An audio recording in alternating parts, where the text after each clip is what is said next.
Hello everyone, and welcome back to Conspiraseed. If you've been around my channel for a while, then you might remember back to when I did the cryptid iceberg, and I mentioned that maybe I would do individual videos for some of the cryptids, and up until this point, I haven't done any post that video. I did Mothman here, way back in the day, before I even did the cryptid iceberg, so ever since I said I would do some more, I haven't. Until today. To be honest, I kinda got tired of covering murder mysteries, so we'll be going a little lighter and discussing Bigfoot. If you have anything you want to see a video on, let me know in the comments below. If you want to see the full cryptid iceberg, it's linked right here. Thank you for choosing to spend some time with me today. Let's just get into it. Nothing like being subscribed to Conspiraseed on YouTube. Nothing like it. Bigfoot, also referred to as a Sasquatch, is a large, hairy, human-like cryptid that's said to live in forests in North America, particularly in the Pacific Northwest. Bigfoot is often described as a large, muscular, either human-like or bipedal ape type creature covered in dark hair. Reported sightings of the creature estimate it to be between 6 and 9 feet, however, some people say that it stands as tall as 15 feet. People who see it say that it appears to be more human than ape, especially when it comes to the face area. In 1971, multiple people in Dalles, Oregon filed police reports describing an overgrown ape, and one of the men even claimed to have sighted the monster in the scope of his rifle, but he couldn't bring himself to shoot it because, quote, it looked more human than animal. Common descriptions of the creature include broad shoulders, no visible neck, and long arms, which skeptics have attributed to being similar to a bear standing upright, as seen here. The few who have seen it at night describe its eyes as glowing either yellow or red, which is actually super interesting because neither humans or any known species of ape have eyes that glow in the dark on their own. Skeptics use this as a point, saying that it's more likely that people saw a different kind of animal in the forest, such as an owl, raccoon, or possum. One man named Michael Rugg, who owns the Bigfoot Discovery Museum, claims to have smelled Bigfoot and described the smell as a skunk that had rolled in dead animals and hung around the garbage pits. Now, if you saw my Cryptids Iceberg video, then you'll know this actually sounds more like a skunk ape, which is in Florida, which is basically a super stinky Bigfoot. So, it's possible that Michael Rugg actually saw and smelled a skunk ape. Speaking of skunk apes, this picture still terrifies me. I mentioned it in the Cryptid Iceberg, and still to this day, it scares me. If I saw that, I would be very scared. There have been footprints found that people claim are from Bigfoot. Some claim that they've seen footprints as big as 2 feet long and 8 inches wide. Some footprints have been set in casts and also have claw marks. Skeptics point out, however, that bears have big feet and claws, so they could match the footprints. However, tales of Bigfoot have been around for a long time.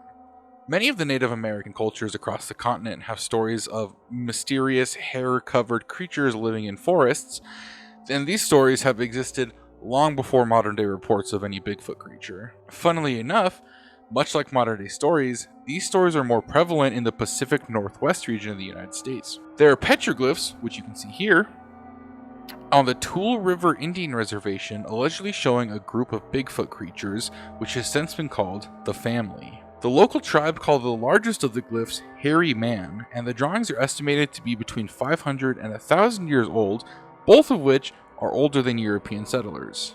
16th century Spanish explorers and Mexican settlers told tales of the Dark Watchers, which are large creatures that allegedly stalked their camps at night.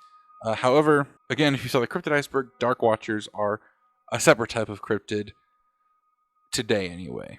In the area that's now Mississippi, a Jesuit priest in 1721 reported stories of a hairy creature in the forest that was known to steal livestock. In 1840, Reverend Walker reported that there lived hairy giants among the natives living near Spokane, Washington. These giants were said to live around the peaks of the mountains and were not aggressive, but did steal salmon from the fishermen's nets. On July 16, 1924, an article in the Oregonian made national news when a story was published describing a conflict between a group of gold prospectors and a group of ape men in the gorge near Mount St. Helens. The prospectors reported encountering gorilla men near their remote cabin.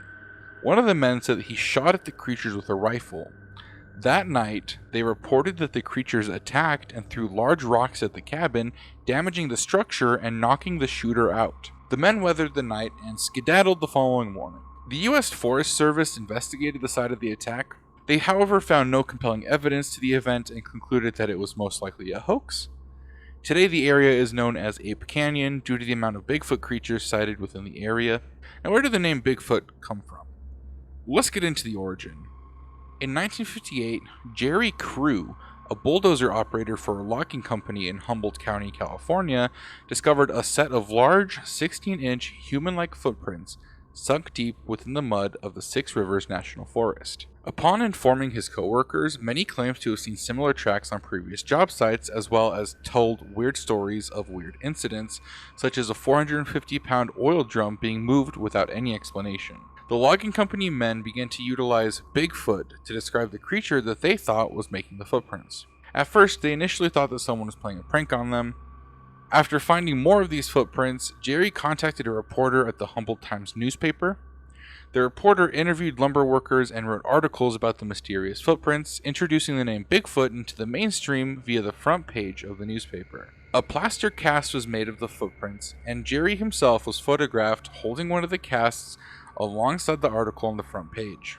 The story spread like wildfire, as soon the newspaper was contacted about correspondence from major media outlets, including the New York Times and the LA Times. As a result, the term Bigfoot spread just as quickly as the story.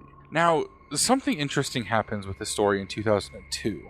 The family of one of Jerry's co-workers by the name of Ray Wallace came out with a collection of large carved wooden feet stored in Ray's basement. They claimed that Ray was responsible for the Bigfoot footprints and was pulling a prank on the other men, saying that he had been inspired by someone named Rant Mullins. Who's Rant Mullins?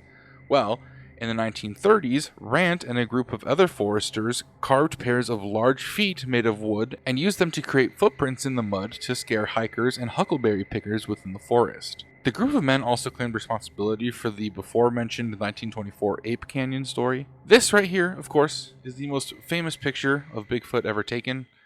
It's actually just a still of a video, of course. Everyone has seen this video. It's like the most famous cryptid video of all time.